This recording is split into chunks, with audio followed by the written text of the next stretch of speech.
Hello ladies and gentlemen, and welcome to another video about pickups. In this video I'm going to be covering humbucker sized P90s.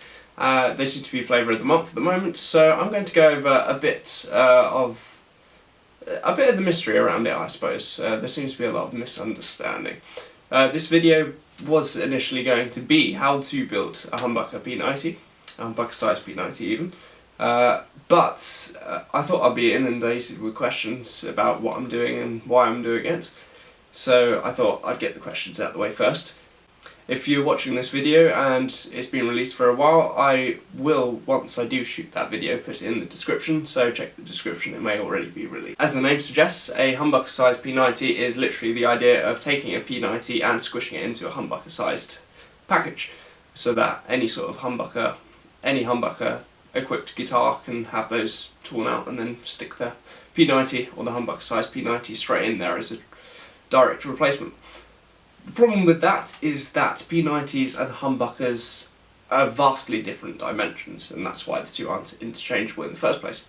And that does run into a lot of issues that some people don't seem to understand, a lot of issues that some manufacturers gloss over, and when they're advertising their humbucker size P90s they omit to mention it, and then a lot of people buy those humbucker size P90s and end up being disappointed for that reason.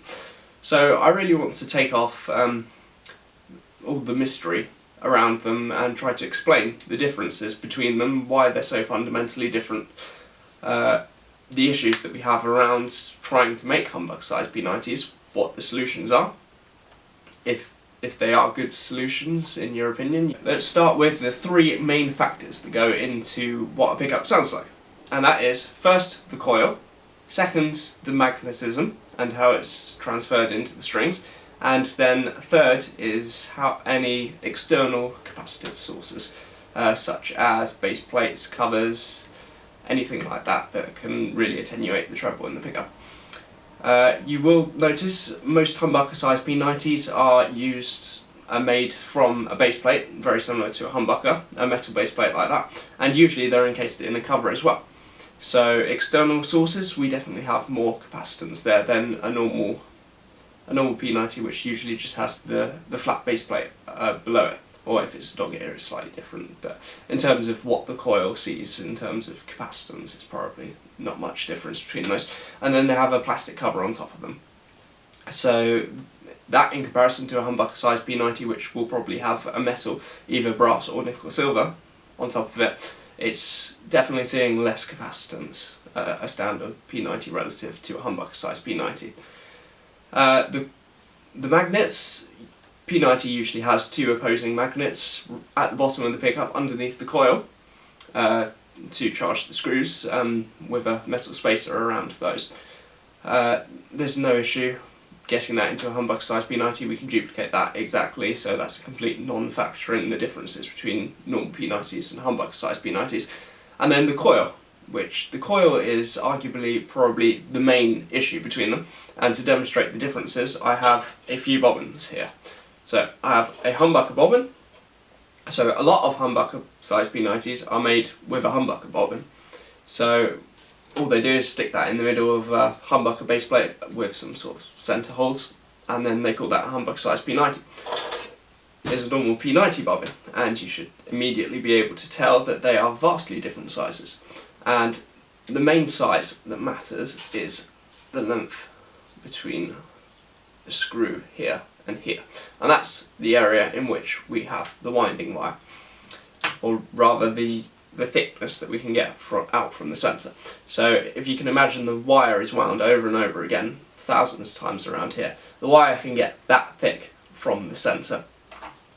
Humbucker bobbin, it can only get that thick, only probably a centimetre and a half or so, in comparison to about 3 of the P90. So immediately you can tell that the winding area is far, far less, and if I put the two there you can see that the thicknesses are more or less identical. To be honest, they probably are exactly identical there, and that's for very good reason. The humbucker was designed to make the P90 obsolete. So Gibson back in the 50s, Seth Lover being the creator of the humbucker, literally took the P90 design, and they've worked out that if they have reverse wind, reverse polarity coils, they can make it noiseless. So they took a P90, divided it over 2 coils, and that's how the PAF and every humbucker that's derived from it was designed. So that's the reason they're pretty much identical. Humbucker bobbin is literally a P90 bobbin halved, pretty much, for half a wind. So this creates the issue that we can't physically get enough wire on a humbucker size P90 using a humbucker bobbin like this. Without, well, we can, but that means we need to go for thinner wire. And as we have thinner wire, the wire is closer to each other, and that creates far more capacitance, which attenuates treble. It makes for a darker pickup, it makes for a more compressed pickup, it makes for a pickup that has less clarity, less articulation. And not to say those are bad things, there's plenty of people out there who find P90s to be in excess of all those various things. But if you're looking for authentic P90 tone in a humbucker sized P90, that is not the way to go about it. And there's a big misunderstanding with these. This is a P90 bobbin, trimmed down at the sides, so that it's pretty much exactly the same width, side to side, or rather length, I suppose. So that fits under a humbucker sized P90 cover. As I said before, the issue being that you can only get that much there. So what they've got is the thickness here, which covers normal P90 amount. So your wire is only going to be wound to about half up the length from the centre there to there. So all of this plastic is wasted. So if we get rid of the waste plastic, what are we left with? We're left with a humbucker bobbin. So the only difference between this and a humbucker bobbin is that excess plastic there. And the excessive plastic does absolutely nothing to the tone. So a trimmed P90 bobbin to fit under a humbucker cover is actually absolutely no different whatsoever. So there's plenty of manufacturers that market their pickups as, oh, we use trimmed P90 bobbins instead of humbucker bobbins. That's either from ignorance or it's misleading, it's deceiving you, and either way you want to avoid those. If you're trying to get authentic P90 tone out of a humbucker size P90, you need something like this. Now, this isn't exactly the same as P90, but if we compare it to a normal humbucker bobbin, or any of the other bobbins that I've noticed, been mentioning before, you should notice that it's much higher. Probably about 1.5 times higher in the winding area, and because we had the issue that when we've got the width of the pickup being smaller to fit under the humbucker cover, we can't fit enough wire on. So if we can't extend it sideways, we extend it downwards, and what that does is we can use the normal P90 wire of 42 gauge, 42 AWG, as opposed to 43 or even 44 that you would be using on a humbucker bobbin to make a humbucker size P90 with the same level of output. And using that thicker wire means that we have less capacitance, as all the wires sitting further away from each other, each coil of the wire, and it means that we can get a proper full P90 wind on.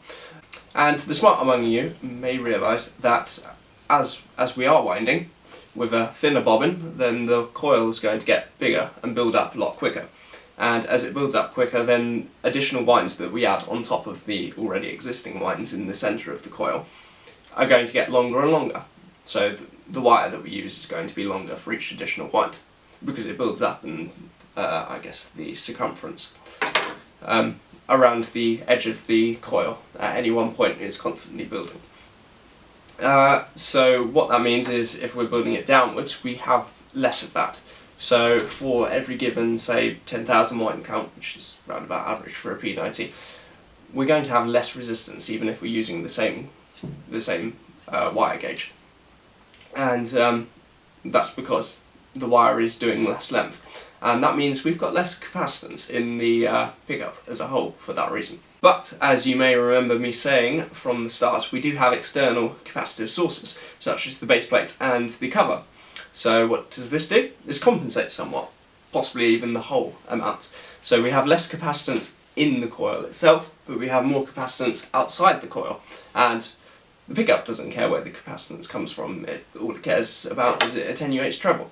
So if we can match the amount of capacitance that we've lost inside the coil, as opposed to a normal P90, and we can match that to what it's seeing externally outside the coil, then we can have a proper P90 tone in a humbucker sized package. And really that comes from trial and error. So what we can do, we can take a normal P90 wind it on a tool bobbin like this, and we can compare it to the normal P90 equivalent, listen to them back and back and see if we need to reduce the wind count, increase it slightly to get the same sort of sound out of it. And as with all pickups, it's just sort of modified to taste. So that's pretty much the very simple reason that most humbucker-sized P90s, if these steps have not been taken, can sound so dark and compressed and inarticulate. It's the fact that there's so much misunderstanding around the subject. So that's pretty much all I've got to cover on this subject. So if you've tried a humbucker-sized P90 or you think there's some great ones, then feel free to leave in the comments what you think about them, whether you think it's an exercise in futility, whether it can't be achieved, or if you think someone has achieved it very well. And until next time, make sure you're subscribed, make sure you've hit the notification bell so whenever a new video from me comes out that you'll be the first to know.